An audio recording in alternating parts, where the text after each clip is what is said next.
Hello there and welcome. This is Mikhail or Michael speaking, and as always before the video starts, I want to express my eternal gratitude towards those who decided to support me financially, be it through Patreon, PayPal or Super Thanks. I really appreciate your generosity, so thank you friends and have a blessed day. Now, today's video I will start with the Zaporozhian front and, to be more specific, Orikhiv direction. It would seem that with the rain season approaching, Ukrainians decided to double down on their summer/fall counteroffensive and continued to attack all across this front. These attacks came from Malotokmachka in the direction of Novopokrovka, as well as in the direction of Verbovo, and now the attacks are going in the direction of Novoprokopivka. First, let's discuss the situation around Rabotina and Novoprokopivka villages. Like I reported in the last video, the most fighting is currently happening within this area here, where both Russians and Ukrainians are battling out for the control of the trench lines and the force lines, as it is important for the Russians to defend Novoprokopivka, as it is important to Ukrainians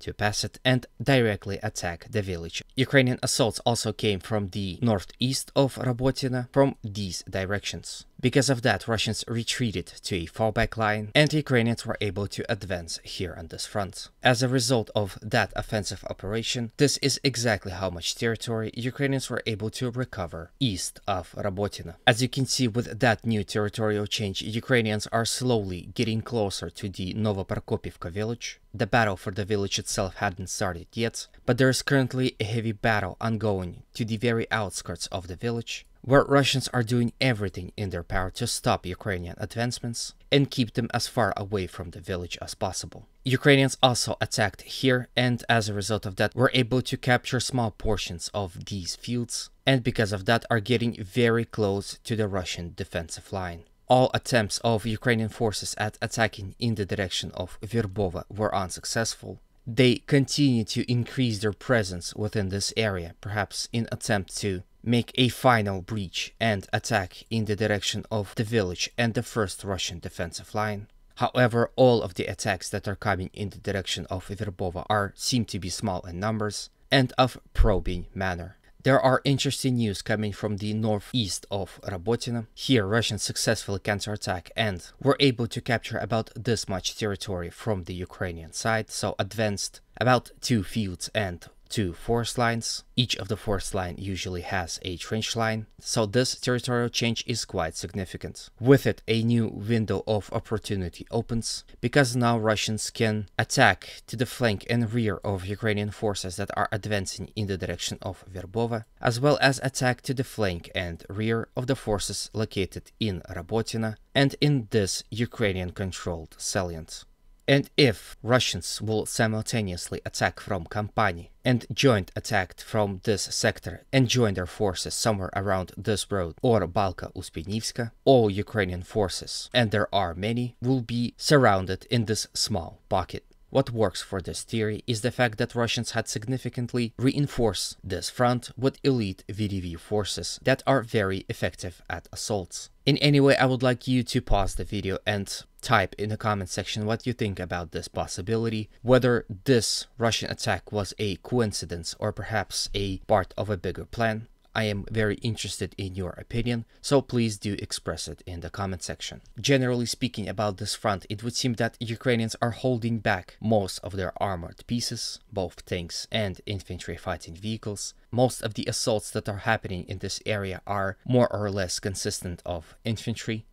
From here, let's quickly visit Pyatikhatki-Lobkovo settlements and discuss the situation here. Ever since Ukrainians were able to take full control over Pyatikhatki and Lobkovo villages, they were attempting at penetrating Russian defensive lines near and around Zherebyanki village and reach settlement of Lugovo. They were also assaulting Russian positions in between Pyatikhatki and Kamyansky, but mostly unsuccessful. Interestingly enough, in the last 24 hours, they were able to successfully attack here and capture this portion of the front. As you can see, it is a field that is surrounded by tree lines. Then from here, let's visit Vremivka tactical bridgehead and discuss the situation here. First, let's touch the situation around Staromayorsky Urozhaine village. Here, Ukrainians continued their offensive operations in the direction of Russian positions located to the west and east of Zavetna Bazhanya At this point in time, Ukrainians are unable to attack in the direction of Zavetne Bazhanya directly. These assaults are not very large in number and are meant to fix Russian troops in this area and not allow them to safely reinforce their comrades on other portions of the front. From here, let's move to the west, to the left flank of the Vremivka tactical bridgehead and discuss the situation here. In my last video, I reported that Russians have successfully advanced here, and it is still unclear how much territory exactly they were able to recover. And today, this was confirmed. So as a result of Russian successful counterattack, this is how much territory they were able to recover from the Ukrainian side. Then from here, let's move to the right flank of the Vremivka tactical bridgehead and discuss the situation here, where in the last 24 hours, Ukrainians were assaulting Russian defensive lines in front of Novodonetsk, as well as in Novomayorsk. Ukrainian assaults from Zlotoniva in the direction of Novodonetsk were unsuccessful. Just as unsuccessful were their assaults to the west of the village in attempt to penetrate Russian defensive lines here and assault Russians to the rear and flank. Situation in Novomayorsk is slightly different. Initially, Ukrainian assault here was a success. They were able to advance and even enter the outskirts of the village. However, were immediately counterattacked by the Russians, and as a result of that, were forced to retreat. Currently, as you can see, they are holding a tree line that is very close to the village itself, which of course opens a window of opportunity for the Ukrainian side to assault settlement of Novomayorsk further on. Then from here, let's jump to the settlement of Avdiivka and discuss the situation here. Ukrainians continued their offensive operations in the general attempt of capturing the settlement of Apitne. In the last 24 hours, they were able to advance and capture this portion of the field, as you can see, close to the Apitne. The Russian sources claim that although Ukrainians were able to successfully advance and capture several positions, trench lines, and strongpoint, the situation is under their control, and Ukrainians won't be able to use this to their advantage. As to whether this is true or not is not up to me to decide, so I'll guess time will tell how important these Ukrainian advances are for this front. Then from here, let's move to the settlement of Bakhmut and discuss the situation on its southern flank. First, let's discuss the situation within the Klishevka village. Here, both Russians and Ukrainians are still battling out for the control of the village, although Russians are now present only in a small portion of it. It doesn't seem like Russians are planning a retreat. They still have strong positions here in this area, which allows them to launch counterattacks and stop Ukrainian forces from completely capturing the village, not to mention that they still have a strong fallback line that is presented by the rail track. So, despite the situation being hard, Russians still hold in this village. The settlement of Andreevka, however, is a different story, with Ukrainian counterattacks coming to the very flanks of the village. The situation within it for the Russians became desperate, and they decided to completely withdraw from the village and leave it in the gray zone. So at this point in time, Andreevka remains to be in the gray zone, and there are no reports to suggest that Ukrainians entered it and are now in full control of it. All Ukrainian assaults in the general direction of Zelenopilya and Kurdyumovka were unsuccessful.